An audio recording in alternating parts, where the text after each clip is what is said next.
Nous allons voir, Bezrat Hashem, une question suivante. La Gemara dans Masechet Ktuvot, à la fin de Daf Tetzayin Amud Bet, Yudzayin Amud Aleph, une Gemara très célèbre. Ketzad merakdin lifnei hakala. Az Mahloket Bet Shammai Bet Hillel. Comment on doit chanter devant la kala? Comment on doit danser et chanter devant la kala? Non, je pas quoi. 2 secondes. À côté de Hatan. Pour ça, descend. Ok. Voilà. Donc on danse devant la kala et on veut faire des éloges. Alors, Bet Shammai dit kala kumot shehi, c'est-à-dire elle a des qualités. Comme ça il dit le Taz, Siman Sameche, kumot shehi, t'as pas besoin. Le Bet Hillel il dit tu dois lui dire qu'elle est belle. Kala na'a, elle est gracieuse, belle et gracieuse. Kala na'a va hasuda. Kala ne te plaît pas. C'est pas ta femme, c'est la sienne. Kala na'a va hasuda. Elle est belle, elle est gracieuse. Alors Bet Shammai dit Bet Hillel, comment vous pouvez dire à quelqu'un de mentir comme ça systématiquement? Comment tu dis, elle a des qualités, chaque femme elle a des qualités. Quand tu dis elle est belle, Oulaï non. Alors il dit, Bet Hillel, ils leur répondent, imaginons quelqu'un, il a acheté une chemise ou une veste bleue. Est-ce que moi, je la trouve pas très belle. Je la trouve pas très belle. Je la trouve pas. Attendez. Je la trouve pas très belle. Est-ce que je vais lui dire, ouais, t'as acheté vraiment, tu aurais pu acheter autre chose? Ou bien tu vas lui dire, ah, elle est belle, tu lui fais plaisir. Pas lecha, tfargen. Alors il dit la même chose. Leolam tehe da'ato shel adam me'orevet im haberiyot. Alors, il faut faire plaisir aux gens. Voilà. Il y a un grand klal dans la vie, il faut faire plaisir aux gens. Il faut leur dire, évidemment, quand c'est pas sauter à leur rouhaniout, il faut les faire plaisir, dire ce qu'ils entendent. Nous les Français, il faut qu'on nous crie ça à chaque fois. Il faut complimenter. C'est gratuit en plus, ça coûte rien. Ça coûte rien. Tu complimente. Est-ce que vous avez complimenté souvent Monsieur Cohen, vous l'avez complimenté aujourd'hui, Monsieur Cohen, vous l'avez complimenté? Non. Il faut le complimenter. Moi, la dernière fois, je sais que tu avais une belle veste, tu te rappelles, hein? Ah ouais. Hein? Leolam tehe da'ato shel adam me'orevet im haberiyot. Si sa femme l'a fait manger, non, tu dis Ça, bon, c'est autre chose. et Ça, ne c'est peut pas autre le chose. faire rentrer dans la gauche. Alors, déjà, si vous voulez dire ça, je vous raconte une histoire qui n'est pas donnée à tout le monde, mais on raconte sur un des grands Baalei Hamoussar. Sa femme, elle a mis le sel au lieu du sucre dans le thé. Elle a mis 2 cuillères de sel. 4 grammes. Il a bu comme si de rien n'était. Il a bu comme si de rien n'était. Mais après, mais d'où on sait qu'il a bu du sel? Après, il y en avait un autre avec lui qui a réagi au quart de tour. Lui, il a 2 verres de thé, il a bu, et puis il a dit, bon, alcool pas libre. Il a pas quand même dit, ah, c'est un thé extraordinaire. Non, ça je sais pas, mais vraisemblablement, alcool pas libre, donc il faut apprendre à complimenter. Apprendre à complimenter. Quelqu'un il vous a rendu un service, remerciez. Vous avez écouté un beau devoir Torah, dites-le. Vous avez... D'accord. Dis-moi, alors, je viens de faire écouter tous les matins maintenant, hein? Là, vous avez votre ami, il a acheté une nouvelle montre. Dites-lui, elle est sublime. Il faut faire plaisir. Leolam tehe da'ato shel adam me'orevet im haberiyot. Nous, on a l'impression, les Français, pas tous, bien entendu, on est un peu trop critiques. On est des révolutionnaires critiques. On a l'impression de se donner de la consistance. Rien ne nous plaît. Rien ne nous plaît. Alors, c'est parce qu'on est des gens sérieux. Que les gens faibles, tout leur plaît. Nous, c'est pas comme ça. Tsarich leolam tehe da'ato shel adam me'orevet im haberiyot. Donc, alcool panim, il faut complimenter, il faut faire plaisir. Si on peut changer, imaginons qu'il l'a arnaqué, il lui a vendu une veste à 500 shekels, en réalité elle vaut 50 shekels, il a falsifié. Il faut lui dire, pour ne pas qu'il soit arnaqué. Mais une fois qu'il a acheté, qu'est-ce qu'il va faire? Il ne peut pas la rendre. Ou il ne va pas la rendre. Il va vivre avec la veste, avec le sentiment il ne les aime pas. Il dit, elle est très bonne, elle est très belle. À la mode. Hein? À la mode. À la mode. Ça, c'est donc les Olam, Tehe da'ato shel adam me'orevet im haberiyot. Alors, les maaseh, la ta'ana de Bet Shammai, dans cette sugia, c'était Ve'atorah amra midevar sheker tirhak. Elle lui dit à Bet Hillel, comment vous pouvez dire ça? Il y a marqué, tu mens. Toi, tu lui dis, tu mens. Midvar sheker tirhak.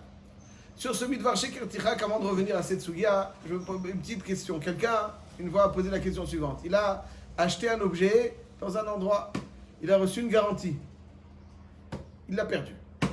Il a perdu la garantie. La garantie. Achav, Behemet, Magialo la garantie.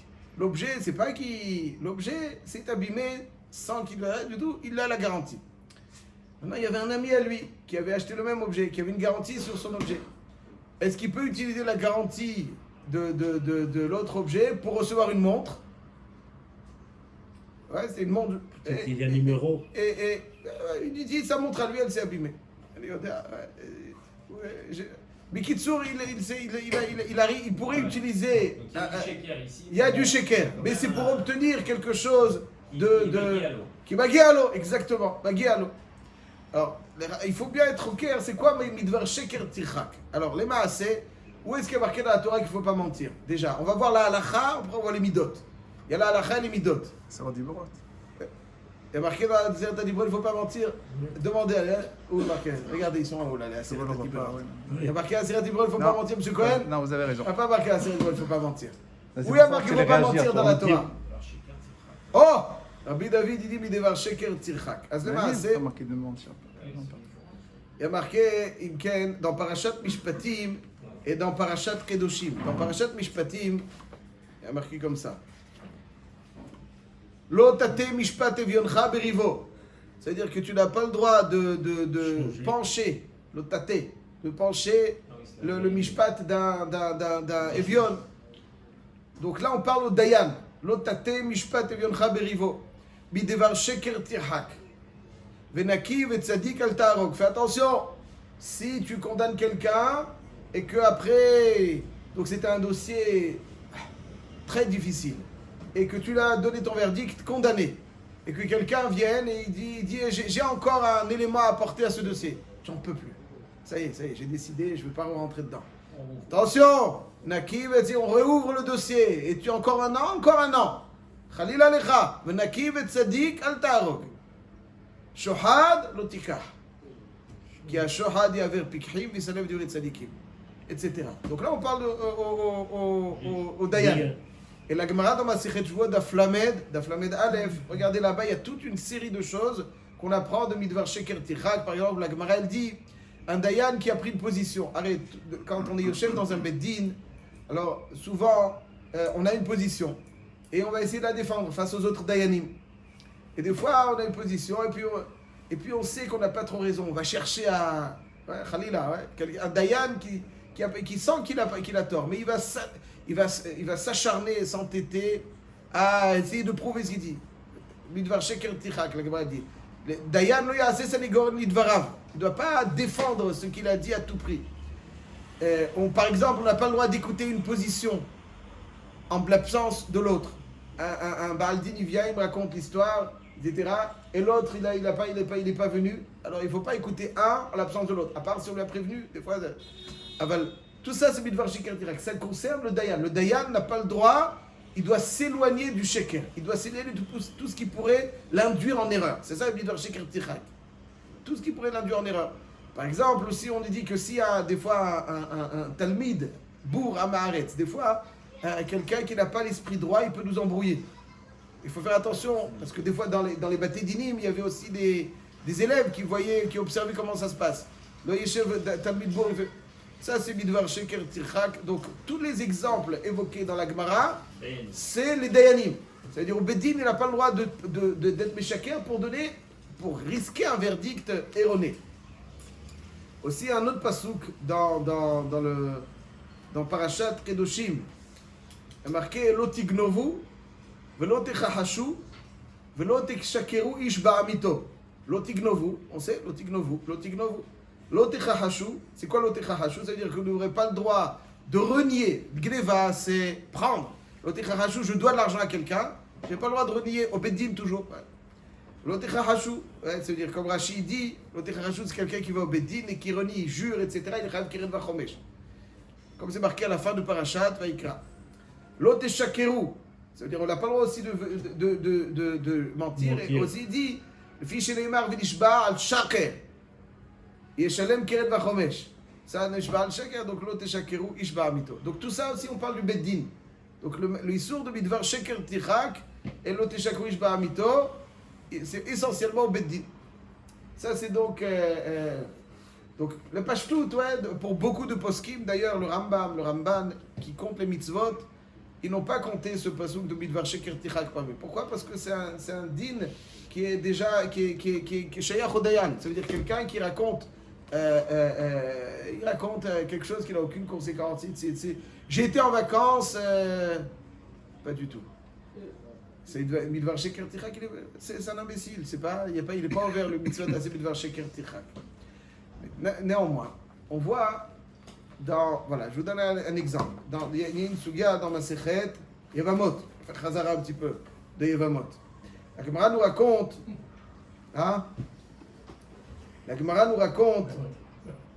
Rav Avaka Metzar Aleh Dvitu. Rav, son épouse, lui faisait de la peine. Qui a marla avidé de Tloufhe, avid ale Hemse. Quand elle lui demandait un plat de lentilles, alors il faisait autre chose. Et quand Avdalet Louvre, son fils, il a compris l'histoire. Qui gadal Hiya Bere, Hiya Barav, donc le fils de Rav s'appelait Hiya. Donc lorsque Hiya il a grandi, alors à chaque fois que son père lui dit bon, dis-lui de me faire des lentilles, il a qu'à dire qu'il n'y avait pas beaucoup de choix. Il y avait 2-3 options seulement. Et donc finalement 2 options. Et donc, dès qu'il voulait les lentilles, il sait que quand elle lui dit quelque chose, elle voulait montrer, c'est moi le boss à la maison. C'est moi qui décide le menu. C'est pas que toi qui vas me demander. C'est déjà longtemps que c'est cette histoire. Je veux manger. Oui. Alors, j'aime. Le boss. J'aime pas.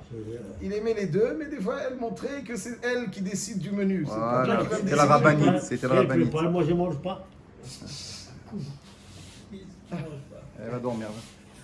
Monsieur Cohen, on interrogera votre femme. Si voilà, Chazak. Est-ce que vous ne mangez pas? Vous restez sur votre faim? Vraisemblablement, je me non. demande qu'est-ce qu'il veut.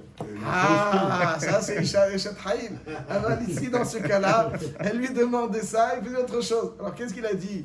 Hiya Béré, il a dit à chaque fois qu'il demande, je lui ai demandé, dès qu'il veut les lentilles, oui, pourquoi attendez, il veut les lentilles, il dit je veux les haricots. Alors, dès qu'il veut les lentilles, il dit haricots, comme ça elle montre, c'est moi le boss, je fais les lentilles. Eh bien exactement. Et là, Rav, il est arrivé à la maison, tout d'un coup les lentilles. Ouais. Pourquoi il répond, fais ce que tu veux. Pour moi, lorsque je demande ça, tu fais un autre modèle.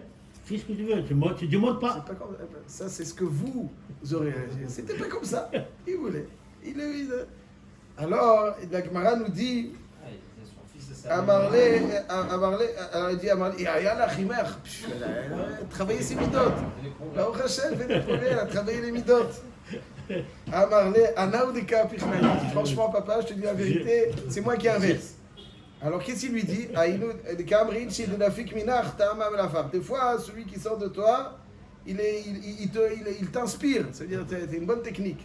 Néanmoins, quand même, At Lota'avid, Hachi, chez les Emar, non, il n'y a pas marqué Midvar Sheker Tichak, c'est exactement ça. Marqué dans Yirmiya, Ve'ish bere'ehu ya'atelu, ve'emet lo yidaberu, donc c'est un reproche de Yirmiya, Limdu leshonam, daber Sheker Avenilo. Ça veut dire Bikitsour, l'abdou shonam Midvar Sheker. Donc il ne lui apprend pas Midvar Sheker Tichak. Donc là, pourquoi? Parce qu'on n'est pas au Beddin, comme on l'a dit. Midvar Sheker Tichak, c'est au Beddin. Là, Stam, il est là en train de mentir, entre guillemets, mais c'est pas. Donc c'est une mauvaise mida qu'il va acquérir. Les maasé, il va réparer quelque chose. Les maasé, la question qui est fort intéressante est la suivante. Il y a marqué dans la Gemara, dans Samech Hamoud Bet, Yevamot, on fait une petite chazra. Là, ce qu'on a lu, c'est Samech Gimel Hamoud Aleph, dans Samech Hamoud Bet. Il y a marqué dans la Gemara, Dve Rabbi Ishmael Tana. Dans la yeshiva de Rabbi Ishmael, on a enseigné Gadol HaShalom, She'af HaKadosh Baruch Hu Shinabo. Ça veut dire pour préserver la paix dans le couple, HaKadosh Baruch Hu, il a changé, il a transformé. Pourquoi? Il y a marqué dans Sarah, Hazak Baruch, il y a marqué dans Sarah, Vatitzhak Sarah Bekirba Lemor, Achare Beloti Atali Edna, Vadoni Zaken. Mon mari est trop vieux, comment on pourrait avoir un enfant? Et quand HaKadosh Baruch Hu dit là, elle est vieille. Achare Beloti Atali Edna, elle a retrouvé toutes les qualités de jeune fille. Vadoni Zaken, mais Vadoni Zaken. Alors il lui dit, HaKadosh Baruch Hu il dit à Abraham, ויאמר השם אל אברהם, למה זה צחק שרה בקרבה לבור? אף אומנם ילד, ואני זקנתי. Il ne dit pas qu'elle a dit ואדוני זקן. Il dit je suis trop vieille. Hachem toujours Il n'avance pas, oui, non, je ne pas toujours. J'ai pas compris. Toujours il est high, toujours il n'est pas Zachem.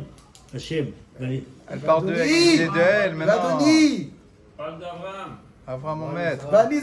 Il dit Vani Zakanti. Qui c'est Ani Zachanti? Ani ויאמר השם אל אברהם, למה זה צחקה שרה בקרבה לאמור?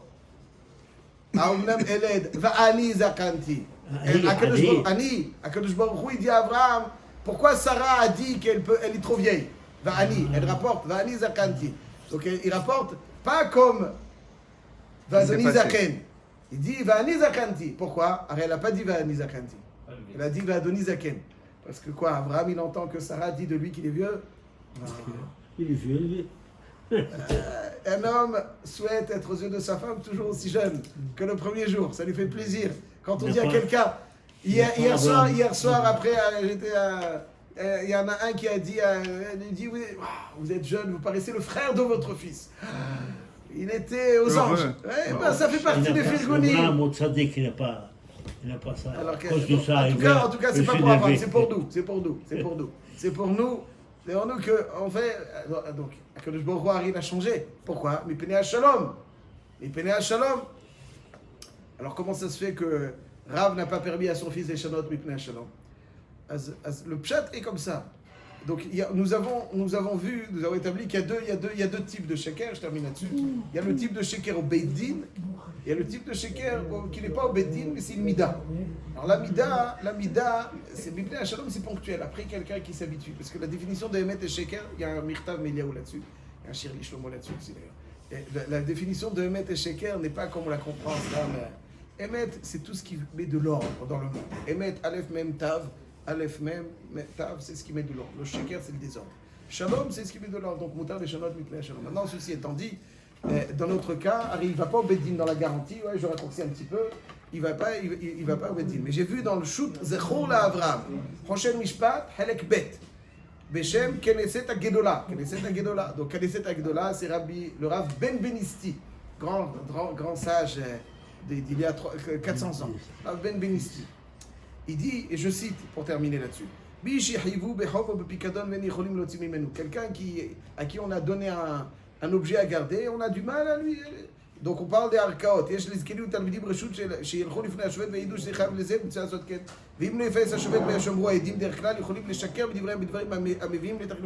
On a le droit de, si le chauffette il n'est pas convaincu de leur témoignage, on a le droit de pour sortir. C'est un grand chidouche, moi je ne l'aurais pas dit.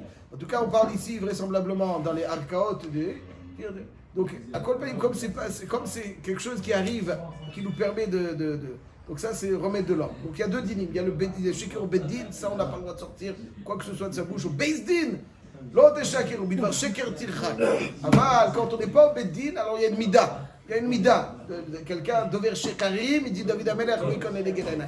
Ça, c'est une mida. Aval, à partir du moment où c'est pour remettre de l'ordre, shalom, ou bien pour obtenir quelque chose qui nous revient, il faut faire attention à ça. Mais en tout cas, c'est ça aussi. Quand il va dire Kalana Ava Hasuda, il va renforcer le lien. Zé Shalom, on n'est pas au Beddin, on est là pour dire. Donc même si je sens que la veste d'un tel, elle ne me plaît pas, il me dit comment tu la trouves, je lui dis je l'adore, elle est magnifique. Et pourquoi? Parce que c'est ça le Shalom, c'est ça. Ça va dire qu'est-ce que je gagne à lui dire qu'elle est moche? Qu'est-ce que je gagne à lui dire? Au contraire, je vais faire de la peine. À Kolpanim, l'âme c'était d'Artosh à la dame et on remet ma brille. Viens de mettre la veste bleue, toi.